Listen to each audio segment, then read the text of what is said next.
వేదిక మీద ఉన్న పెద్దలు గౌరవ ముఖ్యమంత్రి గారు, అదేవిధంగా ఉప ముఖ్యమంత్రి భట్టి విక్రమార్క గారు, ఆరోగ్య శాఖ మంత్రి, డాక్టర్గా కాకపోయినా సామాజిక పరిస్థితులను అవగాహన చేసుకొని ఆరోగ్య తెలంగాణగా ఉంచాలనేటువంటి ప్రభుత్వ ఆలోచన, ముఖ్యమంత్రి గారి ఆలోచన మేరకు మున్నాబాయి ఎంబీబీఎస్ రూపంలో తెలంగాణ ఆరోగ్య పరిస్థితి అన్నింటినీ మెరుగుపరిచే విధంగా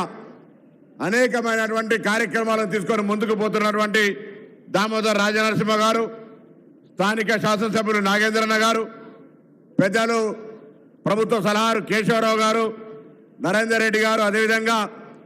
గౌరవ షబ్బీర్ అలీ గారు, ఇంకా గౌరవ అనేక మంది శాసనసభ్యులు, చైర్మన్లు, వైద్య శాఖ అధికారులు, ఇక్కడికి విచ్చేసినటువంటి వైద్య శాఖకు సంబంధం ఉన్నటువంటి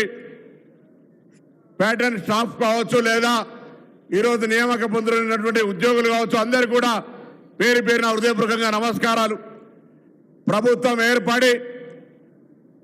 రేపటికి సంవత్సరం అవుతున్న సందర్భంగా తెలంగాణ రాష్ట్రం వచ్చిన తర్వాత ఏ విధమైనటువంటి ఆరోగ్యానికి సంబంధించి ఆరోగ్యశ్రీని మొట్టమొదటి 48 గంటల్లోనే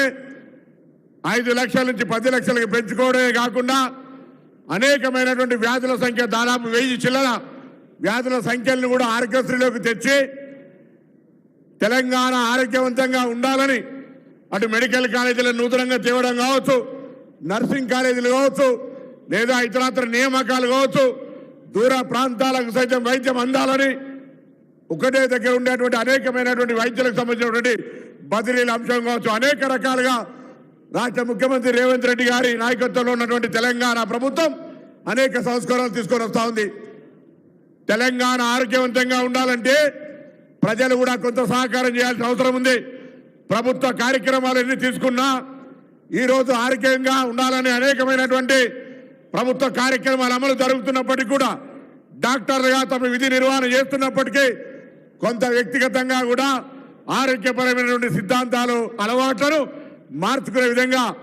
ఫుడ్ సేఫ్టీకి సంబంధించి కూడా అన్ని రకాలుగా తెలంగాణ ప్రభుత్వం తెలంగాణ ప్రాంత ప్రజలతో పాటుగా బయట నుంచి వచ్చేటువంటి పర్యాటకులకు కూడా ఆరోగ్యపరమైనటువంటి ఆహారం అందాలనే విధంగా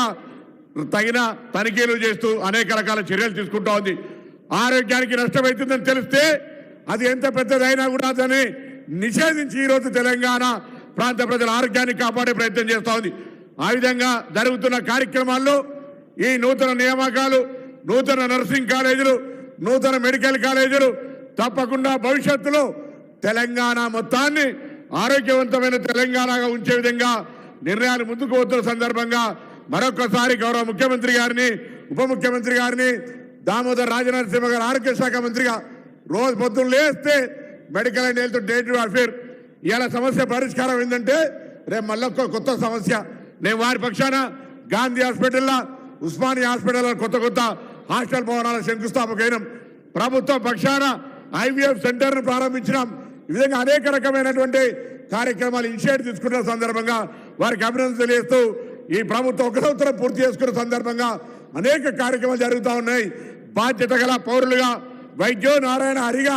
ఈరోజు మీ పాత్రను ఈ తెలంగాణ ప్రభుత్వానికి అందించాలని కోరుతూ అందరికి నమస్కారం చెప్తూ సెలవు తీసుకుంటా ఉన్నాను. ధన్యవాదాలు సార్. పూర్వ మంత్రివర్యులు షెడ్యూల్డ్ కులాలు, షెడ్యూల్డ్